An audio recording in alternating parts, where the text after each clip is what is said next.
So today we are talking about the real power of automation in your firm. I'm joined by our good friend and my good friend, Charisse. She is the founder of Level Best and FinOps. And I'll go ahead and give her a second here to go ahead and introduce herself, her brands, her company, and how she is definitely ready to talk about all of this today. All right. Thank you, Nora. Thanks everyone for being here. In the chat, I'm curious where you're all calling in from. So if you want to just drop that there, that would be amazing. So my name is Charisse Spiller. I am the founder and lead consultant at Level Best. I'm also the creator of FinOps Co-op. So I am in Houston, Texas. That's why I was curious where everyone else is calling in from. So this is not our time to shine this time of year. Originally from Pittsburgh, PA, and I'm definitely still a Steelers fan. So about my background in the industry, I'm going to try to stay on topic this whole time. So I've worked with over 100 RIAs in a consulting capacity. So what I like to tell people is that not only do I go in and just advise advisory firms on how to scale their business, I also help them implement tools like Hubly, scheduling software, data gathering software, all the different things. So I'm working alongside a lot of advisors, operations professionals, to really focus on how to streamline and scale their practice, not only through revenue generating activity, but through systems and technology. So before this, so I started Level Best in 2016. Before I did that, I worked at a RIA in Pittsburgh, a multi-billion dollar RIA that had multiple practice groups served on the best practice committee. So with all this experience, I realized there was a gap in the industry. So in 2023, I launched FinOps Co-op, which is a community for growth-minded operations professionals to come together for continuing education and community. So we meet 2 to 3 times a month online with operators across the country. So that's everything about me. Nora, shall I keep going? Yeah, that's awesome that you started that because it's almost like you feel like you're on your own island as you're trying to navigate what's out there, what are the best practices, what are the practice management to-dos and new things out there right now. And there's always forums. Like I know at Redtail, there's a forum where advisors can talk to each other, and there's some communities behind the technology, but it's so, I know if you were to share your tech stack, you might have 12 different technologies, right? So getting that aspect from just one out of 12 isn't Yeah. really as helpful. So I like that you're able to give, a bird's eye view of the whole operations and really be able to talk organically with each other about that. Yes, and Hubly is popular in the community. So we've had someone present their Hubly workflows. So it's great. I'm working with it with a client myself. So I'd like to shift into the agenda, and I just want to say, everyone who commented, I'm very jealous. I see someone's from New York. San Diego is one of my favorite cities. I went to La Jolla a few years ago for the first time, and it was breathtaking. So Grant, I'm very jealous. So I hope you guys are all ready for today's agenda. So the first thing that I want to talk about is the trap we fall into when it comes to automation. So there's 4 problems that I'm going to talk about that I've seen working with advisors and working with teams on all of the traps. Then from there, I'm going to talk about the fix. So not only am I going to talk about the problem, but we're going to talk about how to solve it. And I'm going to walk you through a 4-step framework that you can take to your practice today and get started and implement. And then I don't want you to stop learning after today's conversation. I want you to have your action plan to move forward. So this is today's agenda. I'm going to keep having you guys go in the chat because I want to make sure you're there. So if you're ready to dive in on the trap we fall into for automation, just put in the chat that you're ready, and I'm going to dive right in. Yes, we can do emojis, fire emojis. Ryan, thank you. Whatever you want to do, just let me know. Thank you, Christina. All right, let's dive in. I know it's tough remote. Okay, why do most advisors fail? So these are the four points that I've seen. So outdated processes never get revisited. So I'm going to say something and you may think that this is off topic, but it's not. But how many of you had a flip phone? I'm very curious. If you've had a flip phone, let me know if you had a flip phone and what year you had a flip phone. So as you do that, I'm going to talk about my flip phone.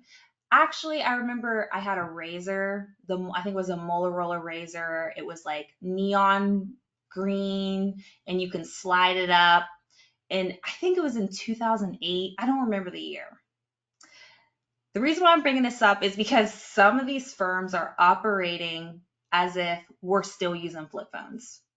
And so this first point on outdated processes never get revisited.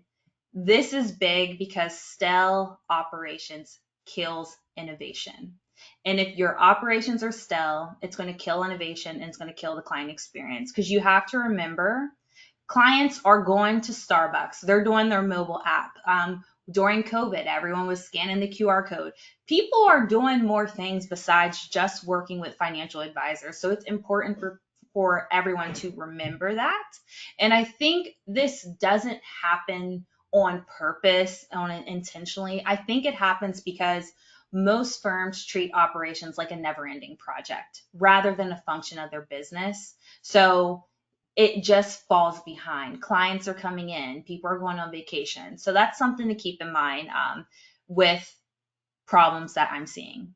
Second piece, automating only after pain hits. So, what I mean here is that a lot of firms are relying on delegation instead of automation. And I'm going to talk more about this on my next slide. But, you know, basically what you're doing is shifting the pain, not fixing it. So, for example, let's say someone is at your company and they decide to leave. All right, we're just going to have Sally do it. Hey, Sally, work on this. That's a problem because, let's say that person was there for 10 years. They've been doing it the same way for 10 years, but now you're shifting it to another person and you haven't really had the opportunity to look at automation. So what advisors do is once they're suffering and it may be the bottom line suffering or the team's overcapacity, then they want to fix automations, but that's not the time to do it. Okay. So third point I want to bring here is they just don't know where to start.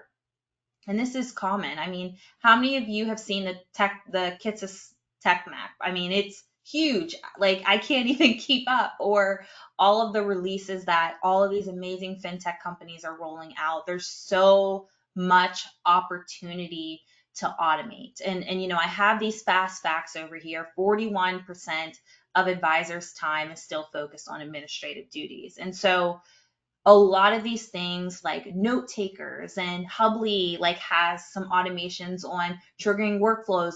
A lot of this doesn't need to be assigned to a person. You can leverage automation. So what I'm finding is that firms don't know where to start because overwhelmed is leaning into inaction.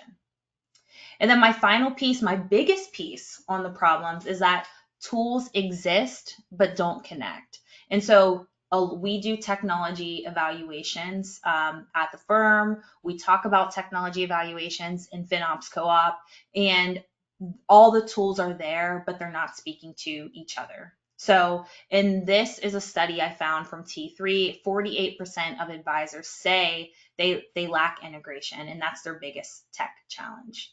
So I just want to know from you all in the chat, do you have problem one that you're facing at your firm, two, three, four, or all? So if you want to put in the chat which problem you think your firm's facing, I would love to hear that. Yeah, I think it's great to understand what everyone's dealing with. And, when you're working at a company, you're on a team, that person on the team that's like, oh, I can do that is so valuable. But I think now it's turned and it's kind of the person that can say, oh, I know a way we can get that done automatically is so valuable. Because the moment you decide to do something manually is where those, paper cuts happen operationally, and then you get Mhm. like death by 1,000 paper cuts. Yeah, totally. Yes, I understand that and I see that too, and I just want to just pause real quick and say thank you for everyone. I see everyone's questions. So wherever you put it, you can keep putting it in the chat, my comments, if you're having, or in in the questions if you're having trouble with the chat feature. But Christina said, problems 2 and 4 are a big piece. We have Tiffany, your firm's killing it. Congratulations to them. Monica, number 4.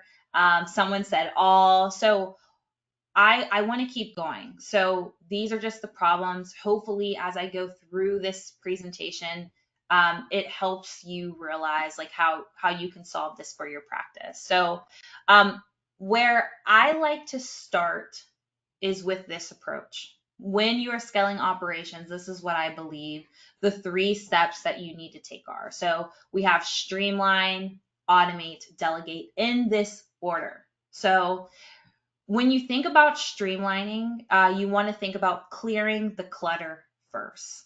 These are your processes, your workflows. So remember, you cannot automate chaos. If the process is broken, that means the automation is just going to move faster. So I used to play Monopoly as a kid. When you think about, you got to collect, I think it was $100, $200 pass go. You cannot pass go until you do this piece when you think about your operation. So when you think about streamlining, you want to have your processes documented. You want to have them in Hubly. And I know Hubly has a lot of automations that we'll talk about too, but you want to have everything mapped out. And I'm going to talk about that later in more detail. Second step is automation. So what is automation? That's putting your cleaned up processes on autopilot. And then you can sit back and let your technology work for you. Think about it. Automation basically works when you're sleeping. And so that's why it's so important. And that's why a lot of people want to move quickly to step 2 and not tackle step 1 first. Last piece, delegate. This means I like to call the people on the team the human equity. You all have equity that you're offering your firm. So we want to reserve that equity, and keep in mind that everything can't be automated. So some things require judgment, some things require empathy, and that's where I think delegation comes in. So when you think about delegating, you need to make sure you're giving ownership and adding that human touch. So in Hubly, you can assign who's responsible for what.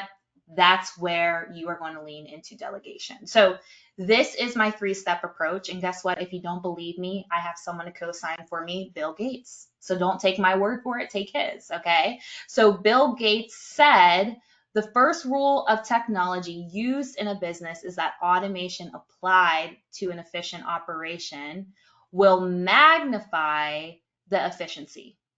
The second rule is that automation applied to inefficient operation will magnify the inefficiency. Okay, now what does this mean? Automation doesn't fix broken systems, it exposes them, right? So when advisors tell me, oh, I want to make sure we're still personable, I want to make sure our clients still feel that personalized touch. Well, if you are following this approach, you should have that. Now, I, as a child, used to be in the choir at my church. It was called Little Voices of Praise, right?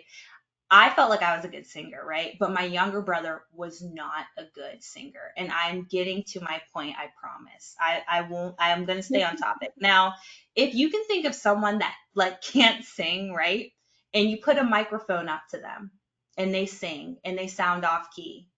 Now, it just makes the wrong note sound louder. That's automation, right? So if you are trying to automate workflows and you're like, okay, I don't have a process in place, all it's going to do is magnify it, just like my little brother who wanted to be on Little Voices of Praise but couldn't be on Little Voices of Praise. If I gave him the microphone, it would be make the wrong note louder. Okay. So with that, I'm going to keep going. So is everyone still with me on where we are at in the process?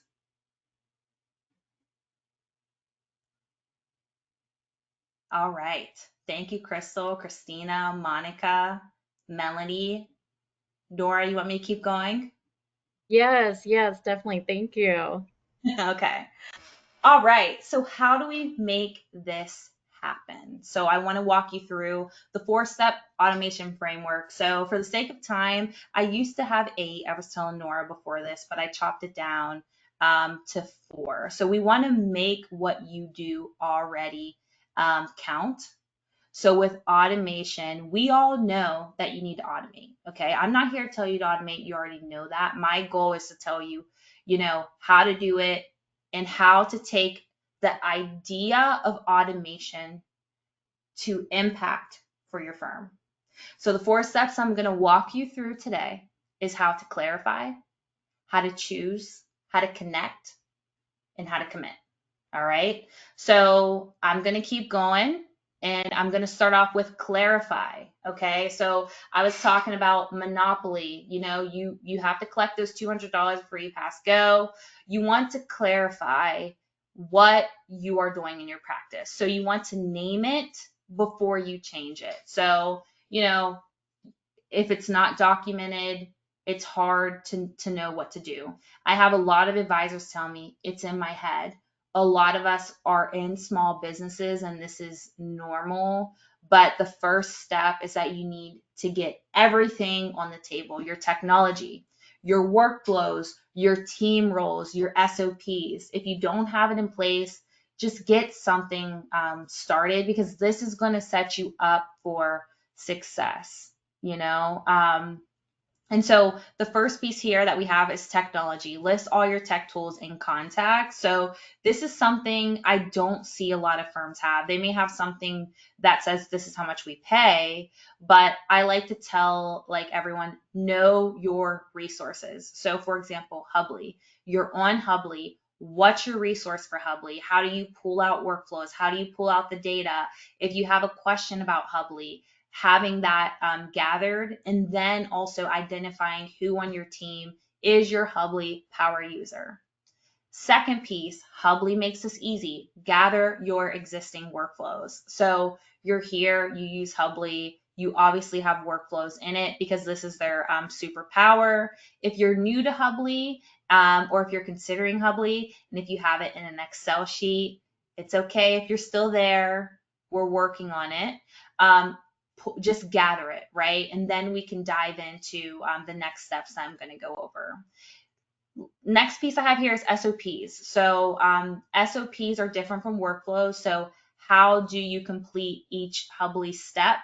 That's the SOP. And so this is helpful because when we're looking for manual steps, this is how you're going to be able to spot it because you have everything gathered. Yeah, definitely. I've even seen if you're, wondering what is a workflow, how do I get started, am I missing any workflows? You could even export your tasks from your CRM and even ask ChatGPT to do an assessment and say, I want you to analyze all these tasks. Tell me what's repeated most often. Can any of them be made into a workflow? Can one workflow lead into another workflow? And that'll kind of give you an idea as well, really quickly.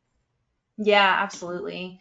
And like in our community at FinOps Co-op, we have like a mastermind group where we go over processes and best practices before like we automate. And it's been really helpful to see how everyone stores this information. So I think that's a really good point too, Nora. So remember, this is just the foundation. So remember for this step, once you name it, you can change it. Okay. So the next piece here that I want to talk about is once you have all of this, then we have to clarify what you have.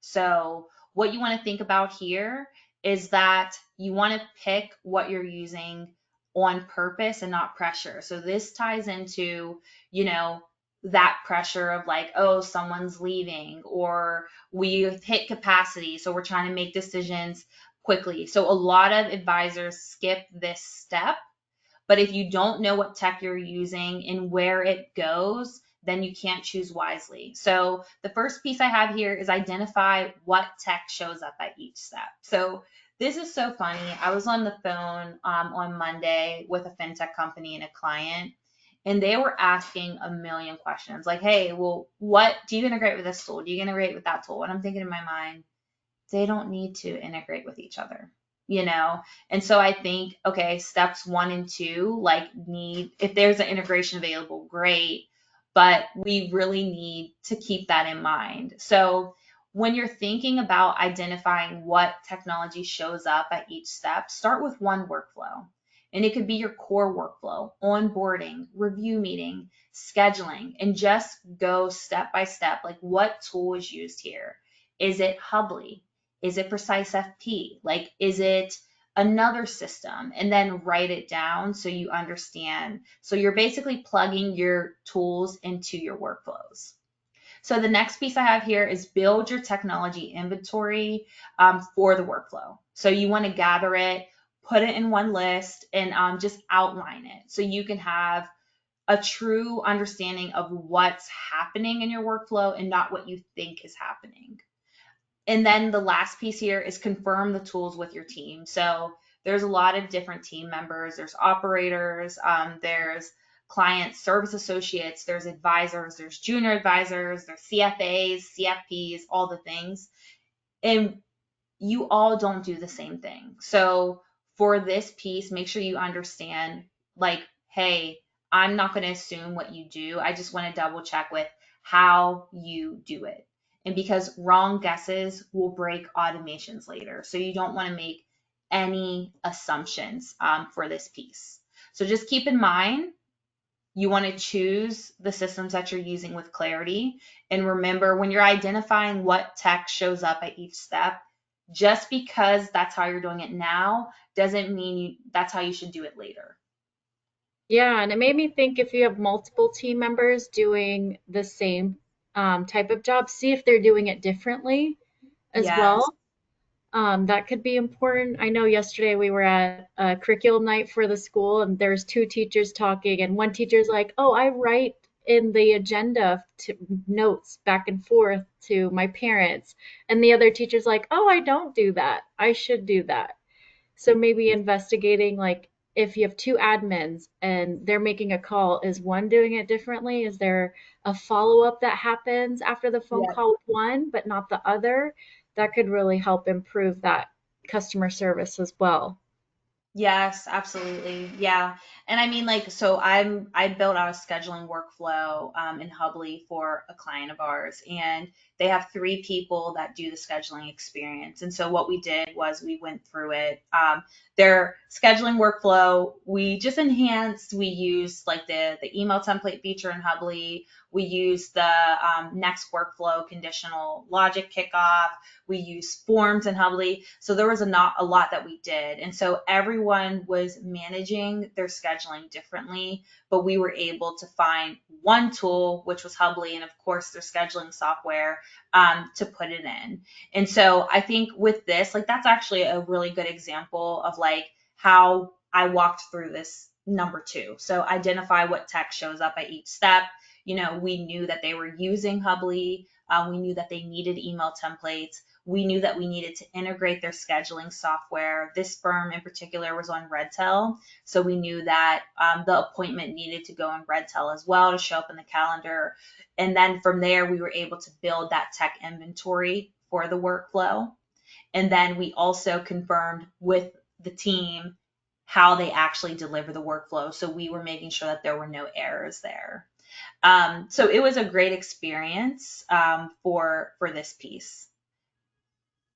And now I have 2 more steps. I'm going to keep going because I'm realizing I'm pushing my limit. But is everyone still with me? Just give me some thumbs up if you're still here. All right. Thank you. All right. So step 3 is the fun part, and I'm sure all of you have done some sort of connection, right? So this is where you want to link it so it flows. So this is basically connecting your systems to speak to each other, which is the basis of automation, right? So we're going to connect the dots to make that automation possible. So First piece that you want to do is put your workflow steps in order, which again, Hubly does great. So you've already done that in steps 1 and 2. You gathered your workflows, you chose how you're going to organize them with purpose and not pressure. And so this is the framework. If any of you have used Zapier, if you've used Zapier, just tell me yes. If you've used Hubly's Next Workflow Kickoff, I love that piece. Just say yes. Just let me know what tools you're using to automate right now so I can try to tie it in while I'm going through this section. Okay, so we have some Zapier users in here. So what you want to do is put your workflows in place. And then the second piece is you want to identify the initiation step. So for all of you Zapier users, this is Zapier 101, right? It looks simple, but once you go behind the scenes, it's like not. So I've actually have had 20-step zaps. And if you want me to tell you about that, I'll tell you about it later. 20. Wow. Yeah, yeah. I'm Woo. not gonna hit it. It's yeah. So that's a side note. I can tell you about it later if we have time. So identifying the initiation step. So what this means. So for those of you that aren't using Zapier yet, I do want to take some time and slow down here. So I apologize for anyone that's already using it, but this is an important feature. So initiation step is what kicks it off. What kicks off the workflow. So let's say someone signs their agreement and now you want to kick off an invoice in your invoicing system. So what kicked it off is the agreement is signed in Precise FP. Okay, for example.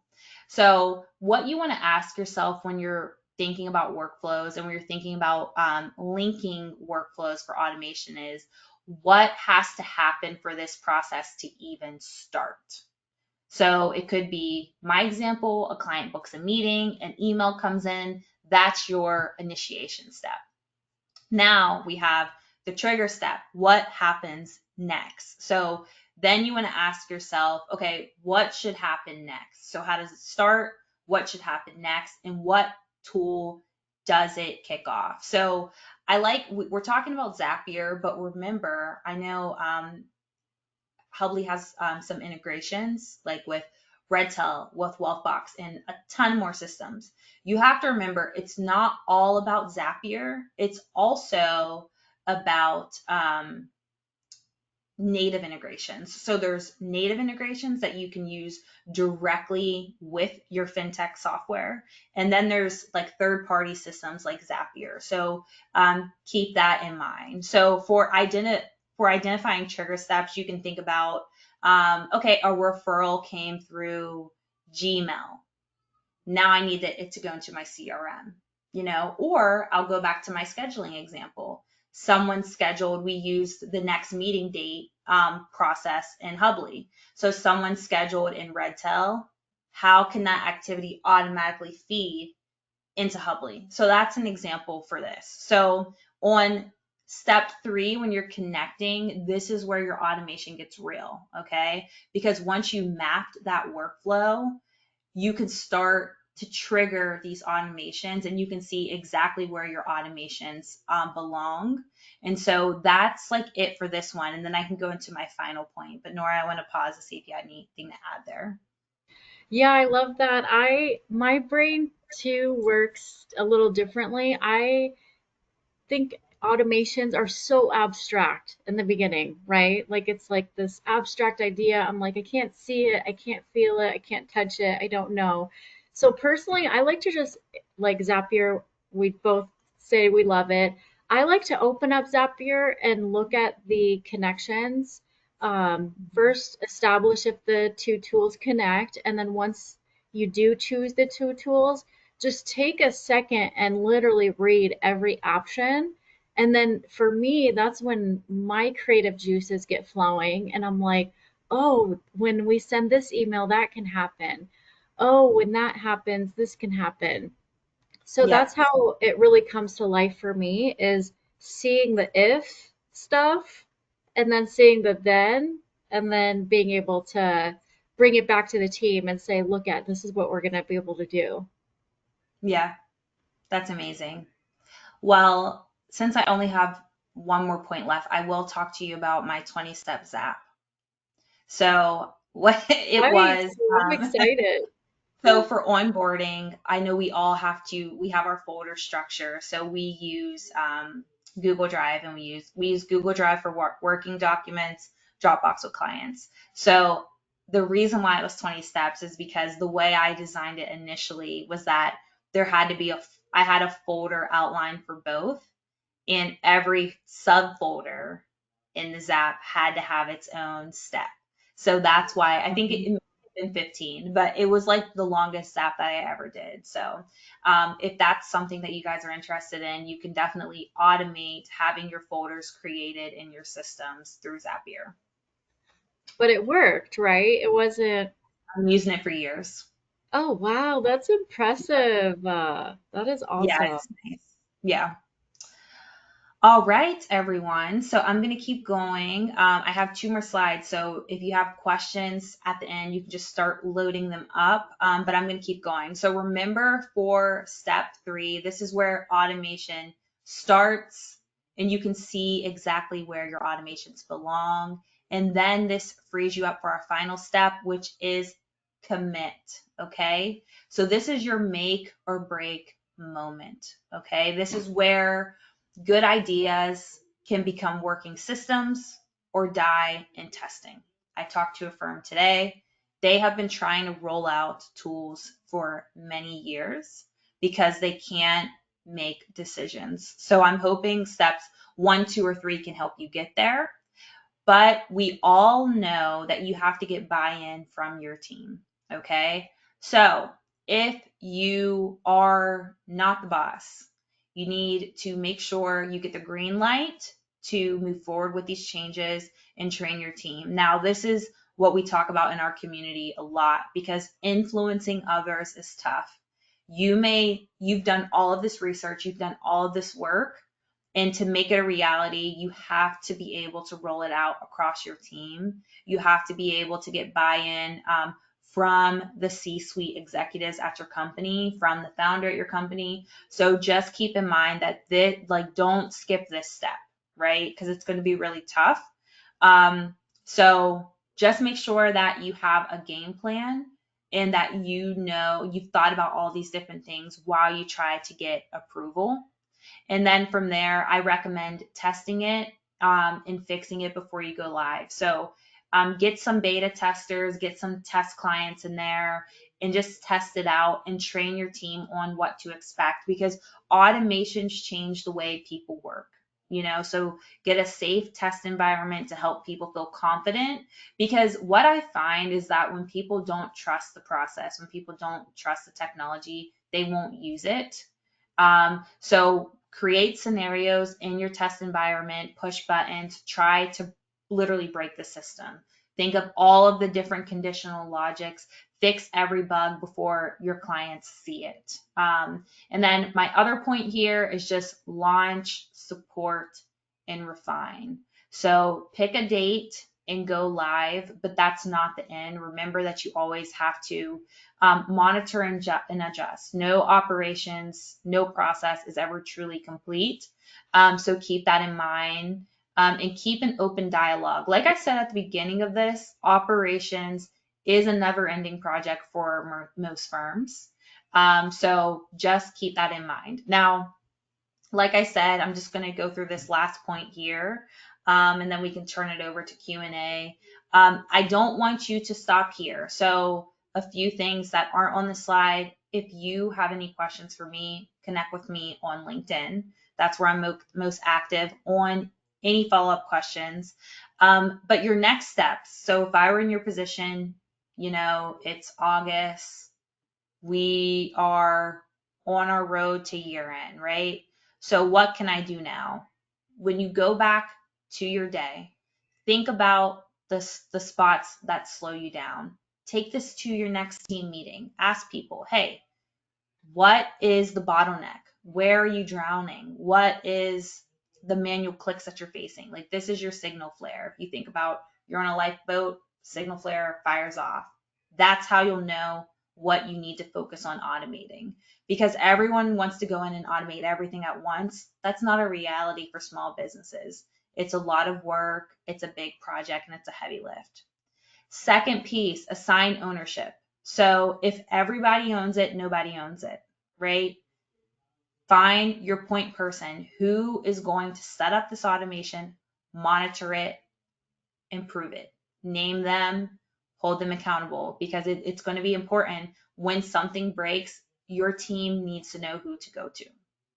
Yeah, it's not Third, like the Spider-Man meme where it's like, I thought you were gonna do it. I thought you were gonna do yes, it. You're not doing it. yes, I love that. I wish I should have had that meme in here. Um, third, third piece is pick your next automation. So curious, gonna have you guys put in the question section, what is the next automation that you think you're gonna focus on for your firm? I'd love to hear that.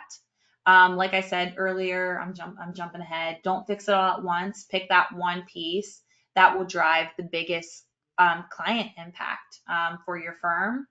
And then I really encourage you guys to consider joining FinOps Co-op. So you don't have to do it alone.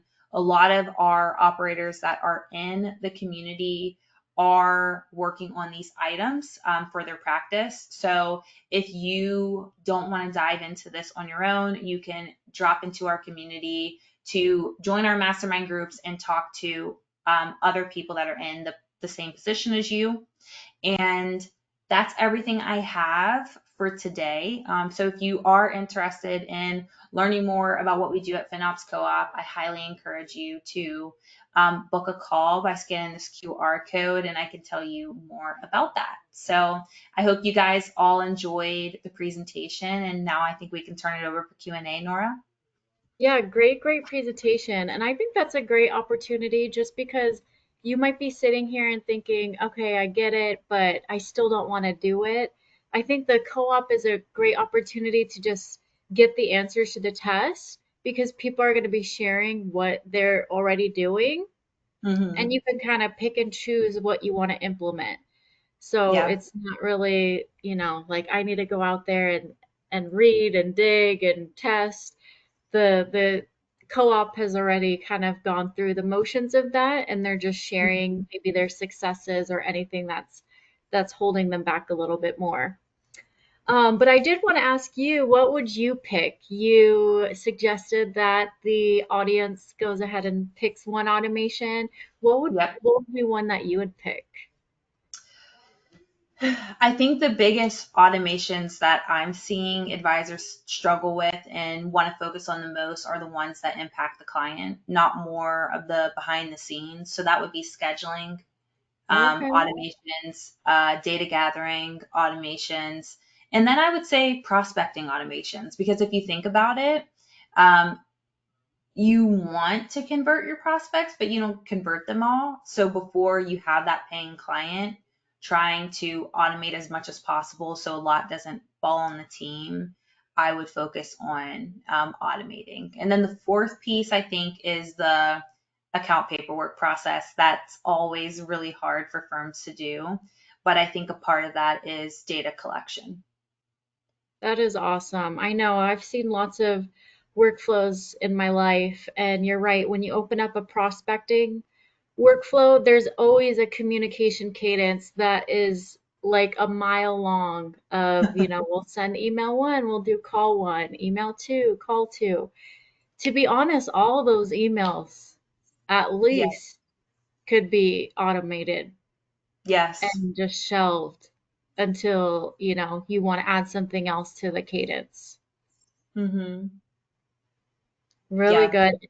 And I know that I had another question. When you went through the streamlining as one of the first steps, Mm-hmm. you mentioned to find out if anything is broken.